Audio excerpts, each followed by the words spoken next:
I'd always been the kind to keep to myself, relishing the peace that came with solitude. Working as a Department of Natural Resources DNR officer in Western Maryland offered me plenty of that. Over the past 2 decades, I'd patrolled the upper basin of the Potomac River, safeguarding the area's natural beauty, ensuring fishing licenses were in order, and making sure people followed the rules. Not much fazed me anymore. I'd grown used to the odd sounds of the forest, the unpredictable twists of the river, and the occasional stranger passing through. But in 2003, about a year or so into my career, I experienced something by the river that has haunted me to this day. My son, who's now a teenager, often bugs me to share stories from my days on the river. He doesn't know the half of it though. Some tales, like this one, are too dark to share at the dinner table. But recently, he convinced me to write it down. Maybe putting it to paper will make it easier to forget, though I doubt that very much. The day this story took place was deceptively uneventful. I remember the sky being clear, a gentle breeze rustling through the trees lining the riverbank. It was late afternoon, and the air was thick with that sense of calm that falls just before dusk. I'd been patrolling the water near Fort Frederick State Park, checking in on a few fishing boats, making sure nobody was drinking too much while steering a vessel. It was routine work, nothing unusual. As the sun dipped toward the horizon, casting a warm orange glow over the water, I decided to head back. I throttled the engine down to a steady speed, enjoying the peaceful silence, when something caught my eye. A thin column of smoke rising from the tree line on the Maryland side of the river.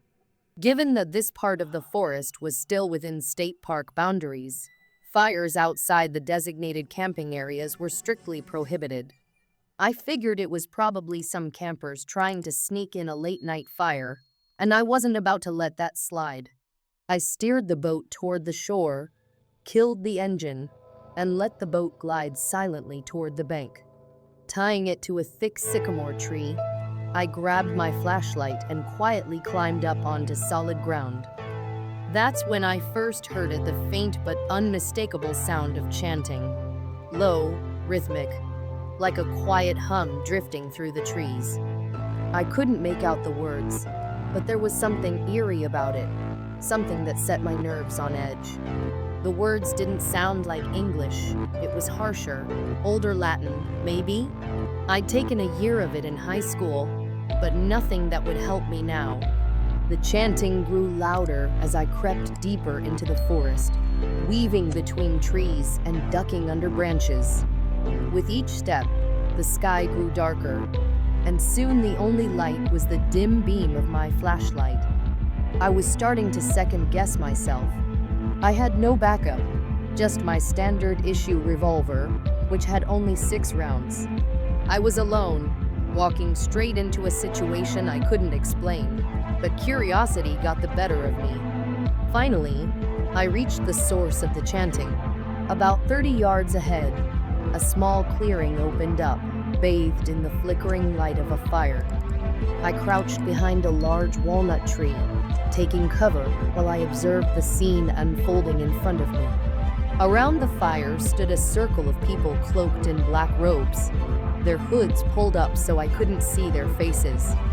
They swayed slightly, moving in rhythm with the chant, each one holding a small, carved wooden idol that glinted in the firelight. The man in the red cloak dominated my vision, pulling my gaze toward him with an almost magnetic power.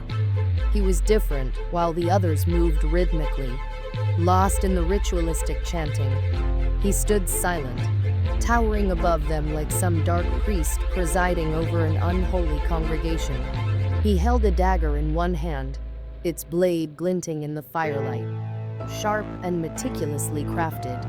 In his other hand, he carried a goblet, ornately decorated with symbols I couldn't quite decipher, but something about it felt ancient, almost revered. The goblet shimmered with a sinister beauty, intricate carvings twisting around it like living vines. His face, unlike the hooded figures around him, was completely exposed. I could see him clearly clean-shaven, his expression cold, almost serene, with a thin, unsettling smile that barely creased his lips. What struck me most were the markings on his face, a series of deep, scar-like symbols carved into his cheeks, still raw and red, as if they'd been inflicted not long before. The skin around them looked irritated, the marks angry and fresh, giving him an appearance that was both haunting and inhuman. He looked like someone who had willingly sacrificed part of his own humanity to become whatever he was now, a creature of ritual and blood. His eyes scanned the circle with an authority that bordered on divine, and even in my terror, I felt an eerie sense of respect emanating from the black-cloaked figures around him. They seemed to be bound to him by something stronger than loyalty, perhaps fear, perhaps reverence, or both. Suddenly, from the shadows, another figure appeared, struggling with a man who stumbled and groaned, barely able to keep his footing. This new figure dragged him forward, the man's body limp and weak, his clothes torn, and his skin bearing cuts and bruises.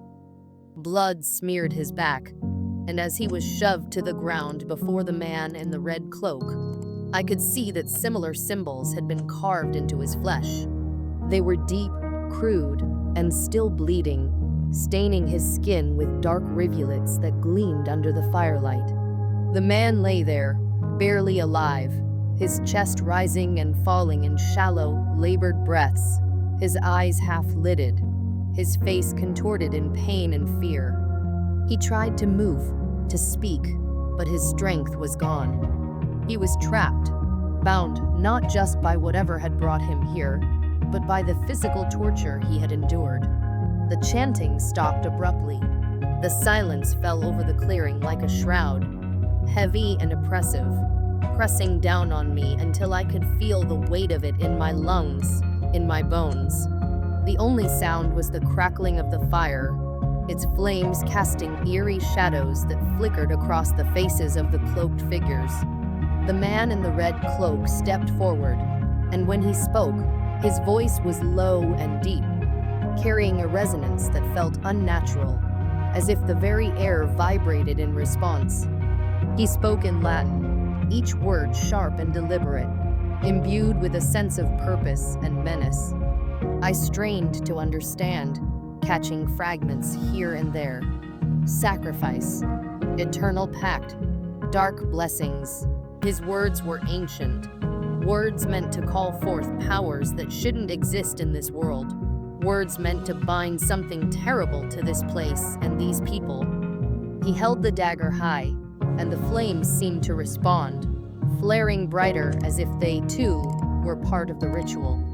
Then, without hesitation, he brought the blade down in a swift, brutal motion, plunging it into the man's throat. The sound was sickening, a wet, choking gasp as the man's body convulsed, his hands twitching in a final, desperate grasp for life. I had to bite down hard on my own hand to stop myself from screaming, the metallic taste of blood filling my mouth as I watched in horror. The red-cloaked man tilted the dying man's head back, careful and practiced, like someone who had done this countless times before. Blood poured into the goblet, thick and dark, filling it almost to the brim. He raised the goblet high, holding it toward the sky, his lips moving in a soft murmur, a chant that was softer now, almost reverent, as if he were offering the blood to something unseen, something waiting beyond the veil of night. I couldn't hear all of it, but the words were sharp and foreign, slithering into my mind like whispers in the dark. I could feel the air growing colder around me, a chill that seeped into my bones, making me shiver despite the heat of the fire. My heart pounded so hard I thought it might burst. I knew I had to call for backup, to alert someone to this horrifying ritual, but the words stuck in my throat. It was as if fear had wrapped its cold fingers around my mind, locking me in place, forcing me to witness every horrific detail. I slowly reached for my walkie-talkie, trying to steady my shaking hands, keeping my movements small and deliberate so as not to attract attention. My fingers brushed the cold metal, and with a trembling whisper, I managed to radio my location, describing as best I could what I was seeing, though I could hardly believe it myself. Just as I finished, my hand slipped, accidentally bumping the flashlight strapped to my belt. In that split second, the beam flared to life, a bright flash that cut through the darkness like a knife. I snapped it off immediately, my heart sinking, but the damage was done. Every eye in the clearing turned toward me. The man in the red cloak lifted his head, his gaze fixing on my hiding spot with a look of calm, unblinking malice. His expression didn't change, but his eyes gleamed with a knowing light, a sinister gleam that sent a fresh wave of terror through me. He knew I was there. For a moment, he just stood there, staring, as if sizing me up, weighing my worth. Then, with a casual, almost dismissive gesture, he raised his hand, palm up, and muttered something low and guttural. The words were ancient, harsh, each syllable sharp and jagged, like shards of glass grinding together. They cut through the air with a chilling clarity, reverberating in my mind, filling me with a sense of dread so profound it felt as if my very soul was recoiling. A shiver rippled through the air, as though the forest itself had felt his words. And as his voice faded, the cloaked figures began to stir. One by one, they broke away from the circle, their movements stiff and unnatural, like puppets released from invisible strings. Their heads turned slowly, all in perfect unison, their dark hoods lifting as they focused on me. I felt trapped under their gaze, a helpless prey caught in the crosshairs of a predator. My muscles locked, every instinct screaming at me to run, but my body was frozen, paralyzed by the sheer horror of the moment. It was as if they had cast a spell on me, binding me to the spot, forcing me to bear witness to my own impending doom. The spell broke as panic surged through me, overpowering the fear, and I snapped back into motion. I stumbled backward, my legs finally obeying, and then I turned and bolted, my body lurching into a desperate sprint. Branches whipped at my face, tearing at my skin, but I barely felt the pain. The only thing that mattered was putting as much distance as possible between me and the figures now chasing me through the forest. The footsteps behind me were relentless, echoing through the night, fast and purposeful. I could hear their breath, harsh and labored, mixed with the soft, eerie rustle of their cloaks as they moved. I dared a quick glance over my shoulder, and my stomach twisted. Torchlight bobbed through the trees, casting long, twisting shadows that seemed to reach for me, grasping with dark, skeletal fingers. They were getting closer. The chanting resumed, louder and harsher now, like a curse being hurled in my direction. It was no longer the rhythmic hum from before. It was a furious, vengeful sound, filled with a hatred that felt almost personal. The words cut through the night, each one a blade slicing through the air, wrapping around me, choking me with fear. I could feel their voices pressing down on me, filling my head, as if they were clawing their way into my mind. I wasn't just an intruder to them anymore, I was prey, marked and hunted. The trees blurred around me as I pushed myself to run faster, ignoring the burning in my lungs, the ache in my legs. Every part of my body screamed for relief, but I forced myself onward, driven by a terror so profound it blotted out everything else. In that moment, I was nothing but fear and instinct, a creature running from certain death, racing against a fate that was catching up with every heartbeat. With every step, my lungs burned, screaming for relief, but I pushed on, focusing only on the slivers of moonlight guiding me back to the river. My legs felt like lead, each stride heavier than the last. Yet the terror driving me kept my body moving. The trees blurred around me, their trunks stretching and twisting in the dark, like grotesque figures reaching out to ensnare me. Finally, I burst through the tree line, my eyes widening in relief as I saw the river ahead, shimmering in the moonlight like an oasis of safety. I scrambled down the bank, slipping on the loose dirt and nearly tumbling into the water. My boat was where I'd left it, tied securely to a low-hanging branch. Fumbling with trembling hands, I untied the boat, my fingers numb with fear and exhaustion. But as I climbed in, I felt a sharp pang of dread. The footsteps had stopped. Looking up, I saw them on the edge of the bank, silhouetted against the faint light. The cloaked figures had formed a line, their torches held high, casting eerie shadows on their faces. I couldn't make out their expressions, but I felt their gaze, dozens of eyes fixed on me, filled with a dark, malicious intent. The leader, the man in the red cloak, stepped forward, his torch held aloft. He stared at me in silence, and then, as if issuing a silent warning, he raised his torch higher. In that moment, I felt a compulsion, an inexplicable urge to go back, as if their gaze alone could reach across the water and pull me to them. I shook my head, breaking the spell, and with trembling hands, grabbed the engine cord and pulled. The motor sputtered, then roared to life, breaking the silence with a sudden, violent noise. I shoved the throttle forward, and the boat surged away from the shore, the figures shrinking in the distance. I glanced back only once as the shore receded.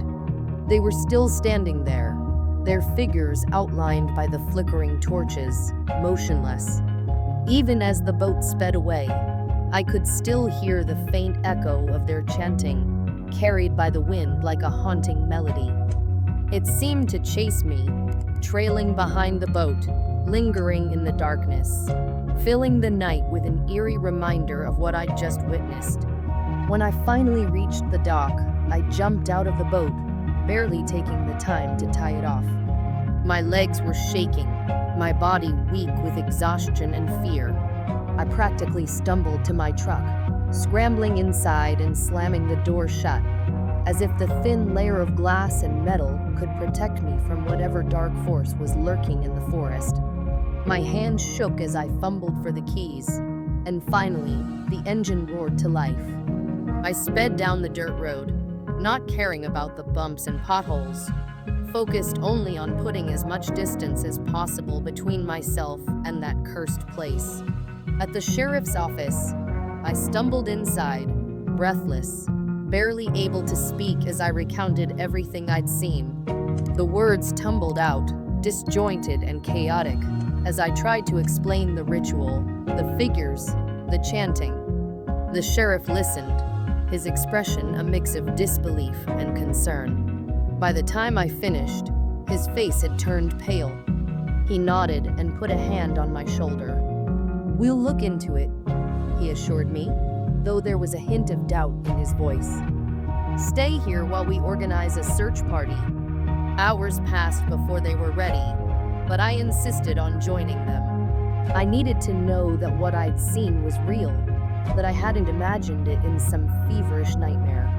We drove back to the river in a convoy, the dawn just beginning to break over the horizon, casting a dim light over the forest. The sheriff led the way, his face set in a grim expression, his hand resting on the holster of his gun. When we reached the clearing, I felt a sickening jolt.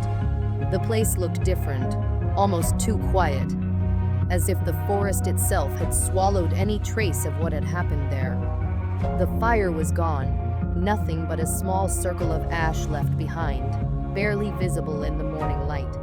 We searched the area, scouring the ground for any evidence, footprints, traces of blood, anything that could prove I hadn't imagined the entire scene. One of the deputies found a few drops of blood on a nearby rock, but that was all. There were no signs of the cloaked figures, No idols, no symbols carved into the ground. It was as if they had vanished without a trace, leaving behind nothing but an eerie silence that filled the clearing. The sheriff pulled me aside as the others wrapped up their search. "I believe you," he said quietly, his voice steady, but his eyes betraying a hint of fear. "But without solid evidence, there's not much we can do. Sometimes things happen out here that don't have explanations. Best to keep this to yourself." I nodded numbly, feeling a hollow ache settle in my chest. As we drove back, I stared out the window, watching the trees blur past, feeling as though part of me had been left behind in that clearing, forever trapped in the darkness with the figures I'd seen. To this day, I avoid that part of the river. The memory lingers like a scar, a reminder that there are places in this world untouched by reason or logic. There's no reason to tempt fate, no reason to relive the horror of that night. But sometimes, late at night, when the wind is just right, I swear I can still hear the faint echo of chanting drifting through the trees, calling me back to the river.